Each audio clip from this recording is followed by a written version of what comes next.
got their property tax bill in December just before Christmas. That was reflected a 0% tax increase for your school taxes.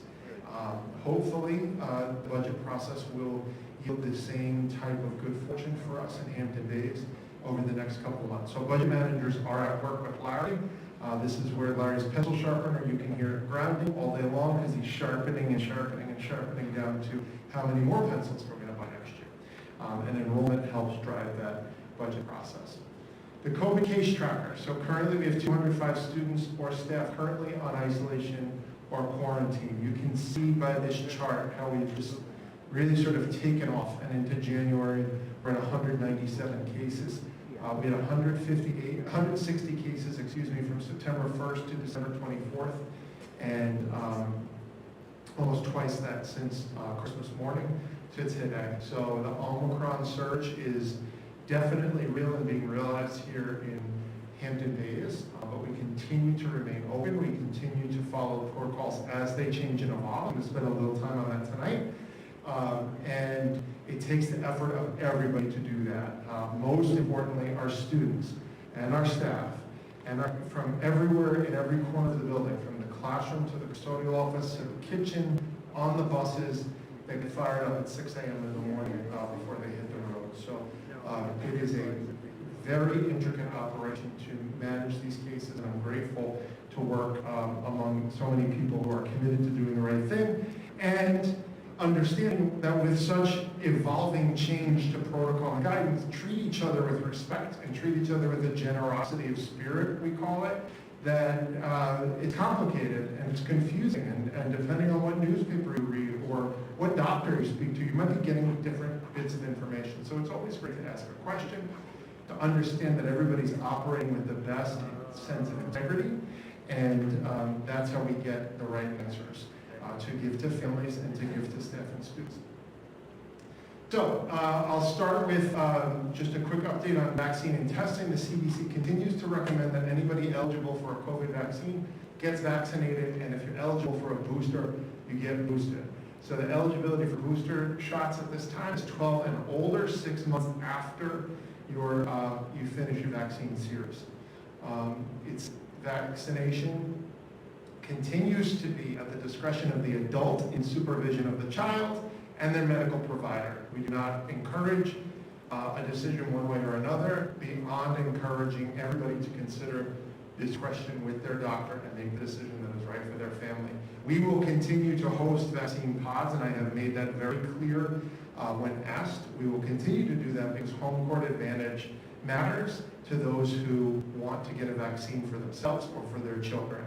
And coming to a place that is familiar, coming to a place that is convenient, are two big check boxes that we can mark off for families who are interested in doing this, and it's such a challenging time. We continue to run a weekly COVID testing protocol for school staff who have not provided vaccine, proof of vaccine. So either they're unvaccinated or they have just elected to not share their vaccine status with us.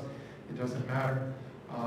They will participate in the weekly COVID testing protocol. The pods that we have run with Stony Brook Southampton and Stony Brook Children's Hospital have resulted in more than 4,000 dosages of vaccine being given to the community. So more than 2,000 individuals. And I do think that's something to be proud of. We do have some updates to the COVID-19 protocol. That first bullet, we have an after-hours COVID reporting for positive cases and quarantines.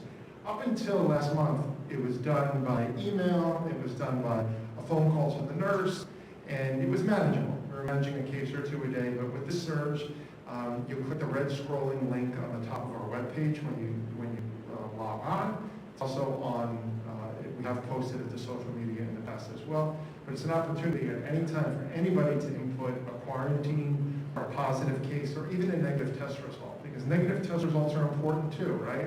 It tells you the health of the community. The more we test, the more we know. If we're just testing people who are symptomatic and positive, that could potentially look very different for our community than if we test many, many people and a percentage of them are positive, right? When you test, you get a real sense of what the temperature in the community is, no pun intended. So you click that red link and then that red scrolling link and you can input that information. We have given out more than 900 COVID-19 antigen rapid tests. These were provided to us by New York State, so over Christmas break, our staff mobilized. They kept working through. On Monday, it was reported in Newsday that Governor Hochul wanted everybody tested before they came back to school. Very ambitious goal.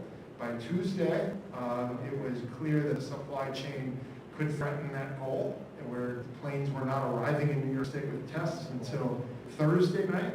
The National Guard mobilized to distribute tests all across New York State to BOCES. And by Friday at noon, I was in a school truck picking up our tests at the BOCES Armory in Patchogue. So it's a very efficient operation from the governor's office all the way to BOCES to the school. And by Sunday, we were distributing these tests and have continued to do so. The governor has made a commitment. I was on a call with her last week, and her director of state operations on Friday night. They've made a commitment to continue providing PPE-like masks, the well-fitting ones, the KN95s, and more tests as they become available. So testing shortages are hopefully going to ease for us in the community, and we can provide these tests to kids and staff who are symptomatic. And then an element of these tests are available for some surveillance testing as well. So those individuals who have not picked up a test can do so at district office during normal business hours. And those who need a test delivered to them, we do have that mechanism as well, because we have the Larry Mobile, which allows us to do a lot of things we didn't used to be able to do. We have a new symptomatic assessment protocol. So if you're a student or a staff member at school and you develop symptoms, scratchy throat, any winter type symptom, right? Could be COVID, it could not be COVID. You will get one of these tests in that little orange box. There's 2 tests inside. It's a test kit. If you have a mild symptom, go home, take a test, get a good night's sleep. If it's negative, come back tomorrow. No longer do you have to go run out and try to find a test, which is what we used to do when it was okay and easily accessible to get a test. Now you can't get it. You're running all over Suffolk County to get one. Governor Hochul made these available for us, and so we can give them out. They're coded, and then the parent would upload by clicking that red link and submitting the result. If the nurse determines that you have moderate symptoms, it's a little bit more, it's an aggressive cough, or it's just a little bit more than, oh, my throat's hurting a little bit, maybe there's a temperature. She's going to say, take 2 tests. Take one tonight, stay home tomorrow, take another tomorrow night. And if you're negative, you can come back on the second day, right? So go home tonight, stay home tomorrow, take another test, 2 negatives, and you can come back. If you have severe symptoms, she might tell you, you got to stay until you get a PCR test. We're going to have an abundance of caution when we do this. And what I would say is nurses' discretion. And I told the nurses, if anybody has an issue with your determination as a healthcare professional, please give them my phone number. Because we need to trust our nurses who are on the front line there saying, you have symptoms that are a little bit more severe. We want to be sure that you need to stay home or get a test, or stay home for 2 days, try to resolve those symptoms and get 2 negative results. So we're empowering our nurses to make that decision. Our community has just been remarkable in working with our nurses, taking their guidance. So I don't think that's going to be a problem, but I did want to just say publicly, we're empowering the nurses to make that decision of 1 test or 2 tests, and those kits have 2 tests in them. If you're only asked to take 1 test, put the other in the medicine cabinet and save it for another time or save it for another family member. It's resources that we don't want thrown away. They're resources that we want used and then thrown away. I want to take you through a little journey over the last couple of weeks of changing guidance that has changed up until this morning, okay? I'm grateful to the Hampton Bays Board of Education for allowing our leadership team to sit at tables where decisions are made and to get guidance directly from many, many higher level decision makers. So we have talked directly to the governor, to the governor's staff, to the health commissioner, to the county health commissioner, the county executive. We are involved in these conversations. So when we need clarification, we ask for it, sometimes over text message, and just say, can you clarify what this guidance means? So we sit in a lucky spot in Hampton Bays because when we have a question, we get that level. We try not to leave anything to guess. Sometimes if we need to tweak something because we misinterpreted it, we tweak it and move on. Prior to Christmas, so say December 23rd and prior, if you were COVID positive, you were isolated for 10 days. You had to get your symptoms resolved, fever-free, symptoms improving. On day 11, you could come back. If you were quarantined because you were a close contact, that was unvaccinated individuals, you were quarantined for 10 days as well. Provided you have no symptoms, you come back on day 11.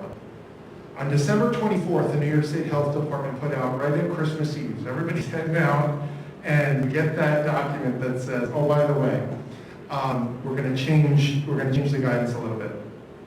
The guidance changed to provide essential workers a modified isolation period if they were positive, from 10 days to 5 days.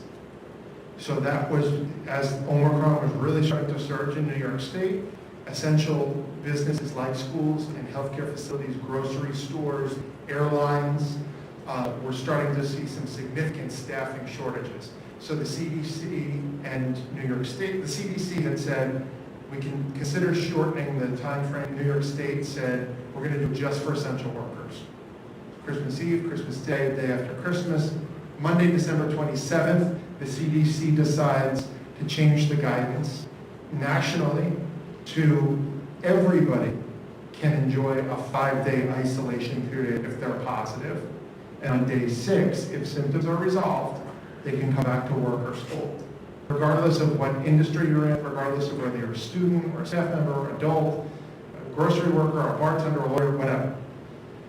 This was Monday, December 27th, over break.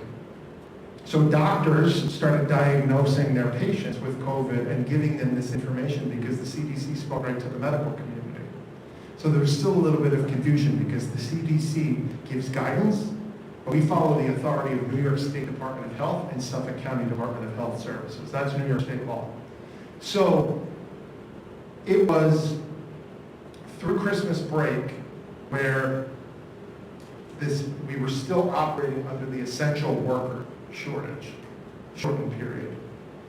When we came back to school on January 3rd, the next day the Department of Health, and I'm just taking you through this so you can see the evolution. There's no quiz because the most important piece of information is the last slide, which is what we're currently living in. And I feel like as a community we need to know this.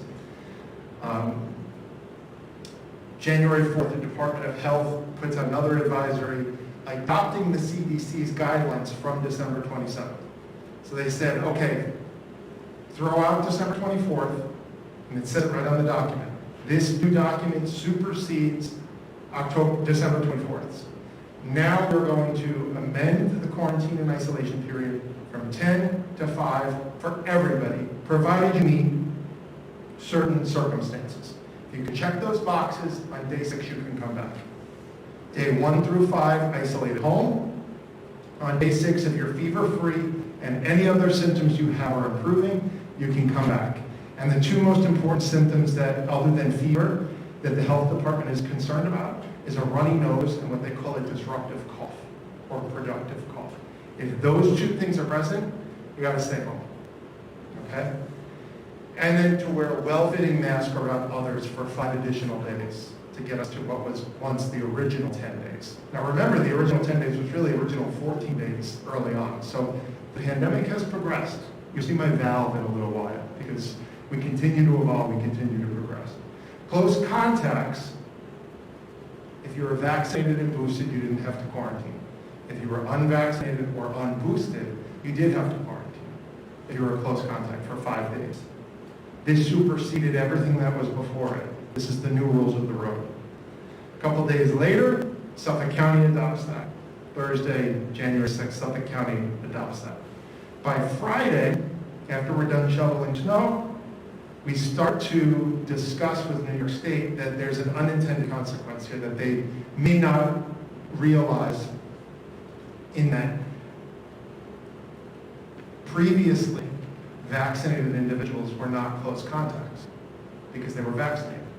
The newest guidance at that point last week said if you were now unboosted, you became a close contact after quarantine. So it pulled a lot of people back into the potential quarantine pool. potentially a lot. So like yesterday, the Department of Health at 6 o'clock sent out a notice to school officials saying, you do not have to quarantine if you are an unboosted but vaccinated individual, okay? So here's where we stand today. And I go through this carefully, and maybe those watching and you at the table are saying, this is a mess. It's pretty clear. After the meeting tonight, I am going to send an email to our faculty and staff outlining the plan, and tomorrow we will send something to families. And families have been, again, remarkable in understanding and being flexible and patient. We're working through over 200 kids who are already in isolation or quarantine, plus new cases coming in. And so we all want our kids and staff back as quickly as possible. We're going to do it carefully. So I'm going to go through what that is in just a moment. And then I'll take any questions before I move to the other stuff. If you are COVID positive, you are going to isolate for 5 days. Everybody. High school and middle school can come back at at day 6 if you've met the conditions that I mentioned before. No fever for 24 hours without Tylenol or Motrin, and any other symptoms that you have are improved. You are quarantined if you are an unvaccinated close contact of somebody. You can come to school with no quarantine if you are vaccinated. You can't participate in extracurricular activities if you are vaccinated and not boosted. So for those 5 days, you can come to school, but you can't do sports because they're just a little less governed than sitting in class. It's a little bit more respiratory. It's a little bit higher of a risk activity. After day 5, you can come back to school. Wear a KN95 mask or better, so families can provide one for their child, or we have them at school. And you can provide them. The one where we don't have child-sized KN95s yet. We've requested them from the state, we've put in emergency rush orders, but until those masks come or a family can provide a KN95 mask, or better, the little guys can't come if they can't get that mask on. For some of them, that's going to be a little bit difficult. I have a kindergartner. We don't love wearing a mask. We do it, but that's a reality.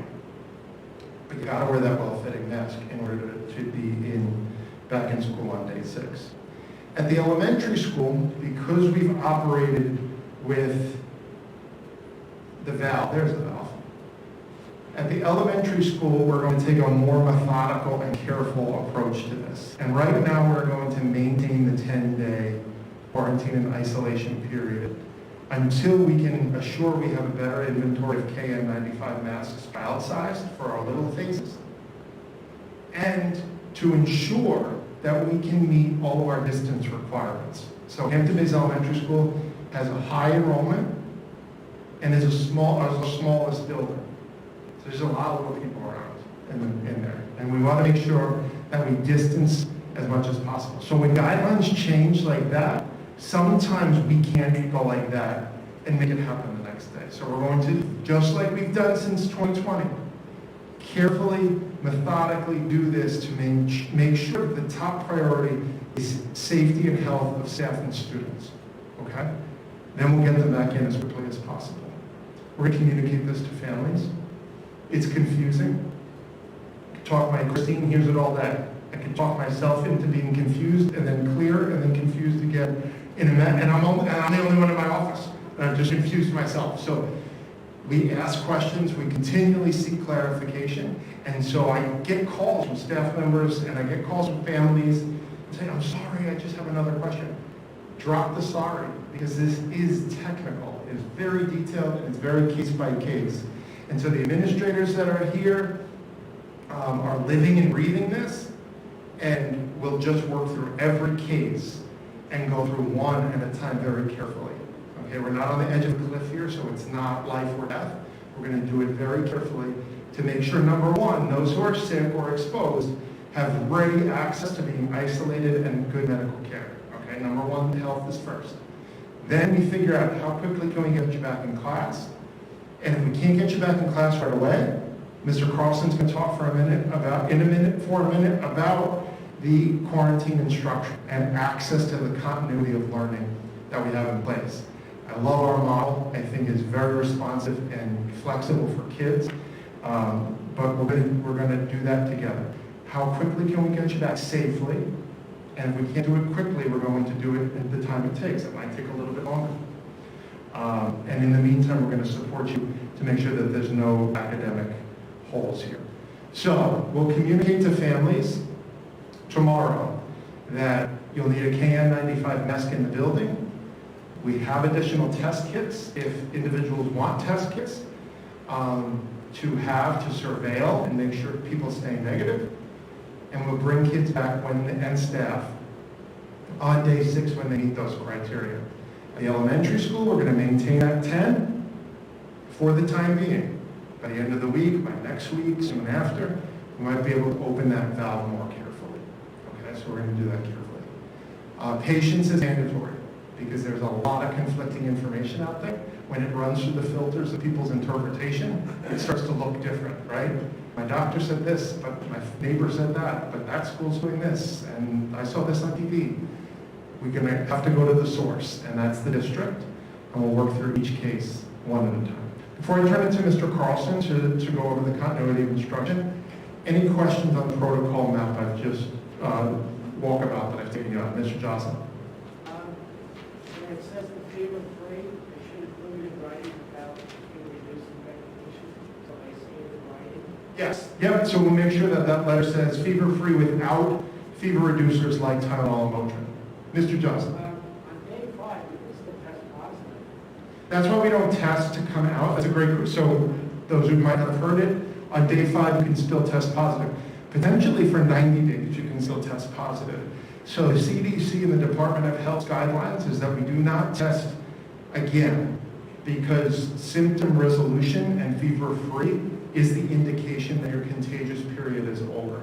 And so I've had a couple of conversations with parents who have said, well, my son tested positive last week. Can I get another test to see if he tests positive again? I could give you another test to do that, but it's irrelevant. It's not relevant information because you could test positive until March at this point. The testing? Yeah, it's possible. I mean, because that'll prevent them from calling you and asking for a second test. Yeah, I'll clarify. I want to keep it on there for people who are negative and want to surveil from time to time. You know, we're not a test store, but at the same time, if there's a close contact or you're symptomatic, the tests are better in people's noses than they are in my office. But I would advise, I'd ask, you know, what are the circumstances that you need? And if someone says, well, I just want to see if I'm still positive, that's not the best use of that resource. If families would like a test, who would they contact? They can come right up to district office, 8 to 4, Monday to Friday, and if they can't get here, they can call district office, and we'll make arrangements to either have it in a school at night, or we're not putting tests in kids' backpacks for a variety of reasons, but we'll work out with a parent if they need a test. The link that was open a week ago to register for a test now is closed, but if you click on it, that same message that I just said pops up in English and Spanish. And if families want the K95 masks, would a student just go to the school nurse, or how would they go about that? Yep, so KN95 masks are going to be reserved for those who were previously positive and coming out of isolation or a designated close contact. When they come back on day 6, that's a dry cough, I'm just thirsty. When they come back on day 6, their first stop is the nurse's office because our nurse is going to do a symptomatic assessment on them. While we trust everybody, we trust and verify. So let's just take your temperature, let's give you a look around. How's the nose? You know, everything good? Here's your KN95 off the class. And one more question. Yep. So your child's COVID positive, they go to the red banner, they click that the child is positive. Who tells them what date it can come back? Does the parent determine it, or does the school nurse? Yep, so it's a great question. So Mr. Farrar has created this labyrinth of where this goes when the parent had to submit. It goes to a lot of different people. And the information that a parent needs to input, the three most important pieces of information. When did you test positive? When did your symptoms start, if you have them? And when were you last in school? And then from there, the nurses, Mr. Carlson, Mr. Ferraro, myself, Mr. Pagano, we start the counting process of, okay, symptom onset was here, 1, 2, 3, 4, 5, and then we communicate directly with the parent. That's very helpful. Thanks for this. Thank you. Yep. But as a community, what percentage are we at right now? In the 20s, I believe. I don't get the specific community number, but we've tracked pretty well to the county, and the county has in the past given us that canary in the minefield, like, okay, Suffolk County's 10, but Hampton Bays is 21. I haven't gotten that indication. Governor Hochul reported today that this could be the tail end of the surge, that we're starting to see a little bit of a tick down. New Year's Day, 85,000 positive cases in New York State today, which was really yesterday. 46,000 is being reported in the paper. We're starting to see that, not like that, it's like like a slow receding, and hopefully, by next week that continues to be the case. And for the history nerd in Mr. Clemenson, this was the same trajectory as the Spanish flu, so we're cautiously optimistic going into the next couple months. All right, I want to turn it over to Mr. Carlson, who's going to talk about continuity of instruction. Thank you, Mr. Clemson. Good evening, Board of Education. I just want to bring you through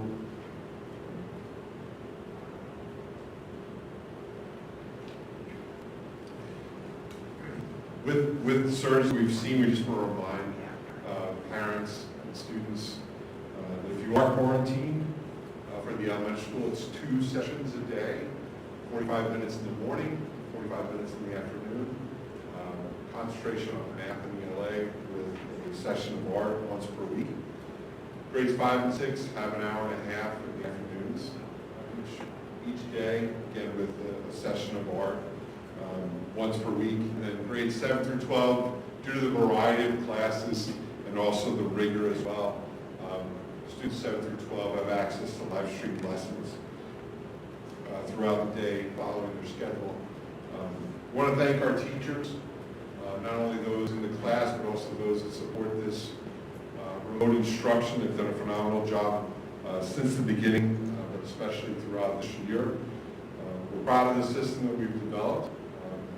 It was utilized in the capacity of maybe 20 or so students throughout the beginning of the year, and through this last increase, we see about 175 to maybe 200 students utilizing this at once.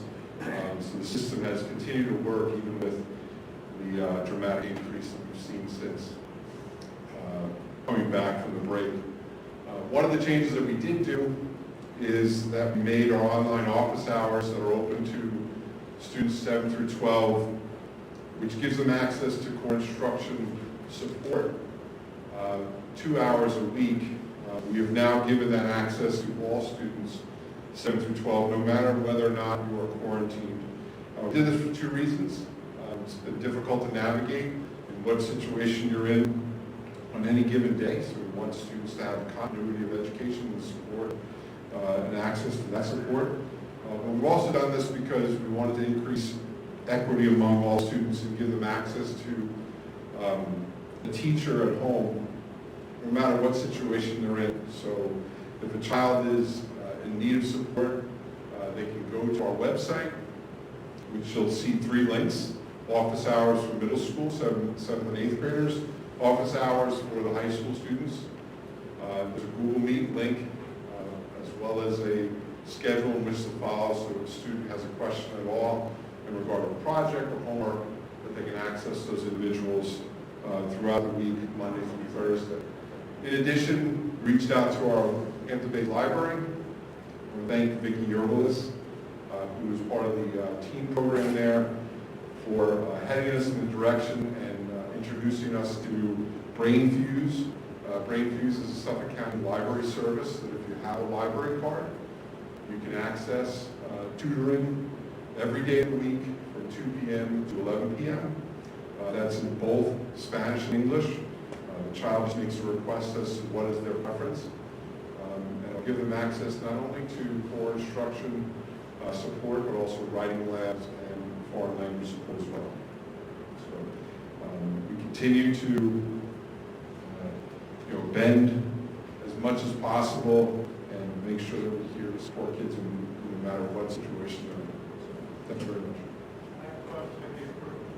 Go ahead. Do you have difficulty with the labs in the high school, chemistry, physics, biology?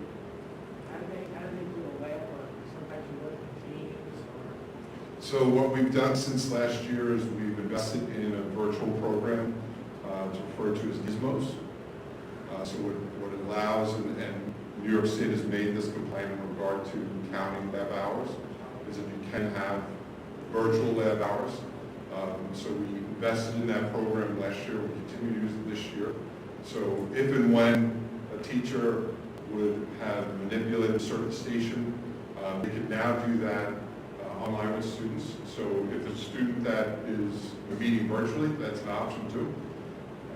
What's also nice about it too, specific science, is a lab setting oftentimes gave us one specific set of variables. Gizmos now opens it up to an infinite amount of possibilities where if a child didn't see it once in that physical setting, they can continue to do that same lab experience and tweak every specific variable within that certain situation. Are you finding that the majority of students are out are logging in and doing what they're supposed to be, or? K to 6, for sure, are well, those sessions which are live instruction are very well attended. 7 through 12, it depends. There are students that, since if they watch the live stream, they're fine and they could move on with it. So it's not as well attended, 7 through 12, but it's also optional. It's specific support that's there if you need it. But I can say K to 6, largely I would say about 90 to 95% of the students attend the sessions daily once they're made aware.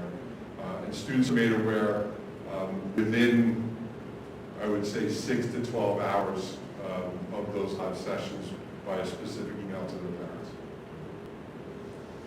One question. So for the office hours, do the students get to have office hours with their classroom teacher, or is it whoever has those office hours that day? It's a designated staff member.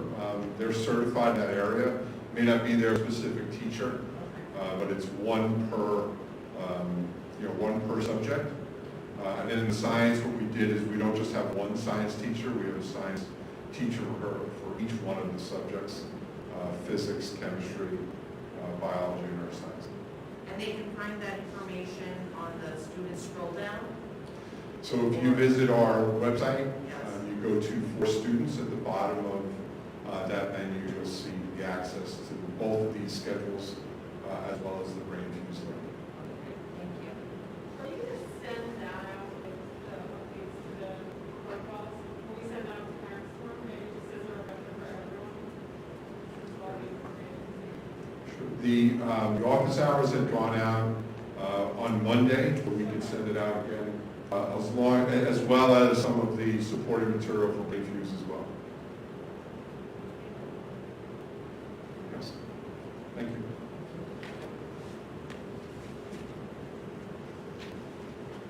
Thank you, Mike. Speaking of the website, Larry likes this. We paid for it a long time ago, but the Syntax, our great partner, is still committed to the website overhaul, which the board approves in 2019 and during a more peaceful time.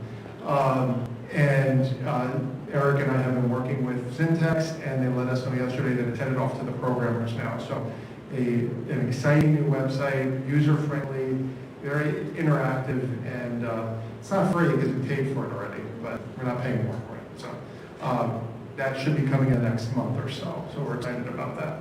Our overnight trips have been rescheduled.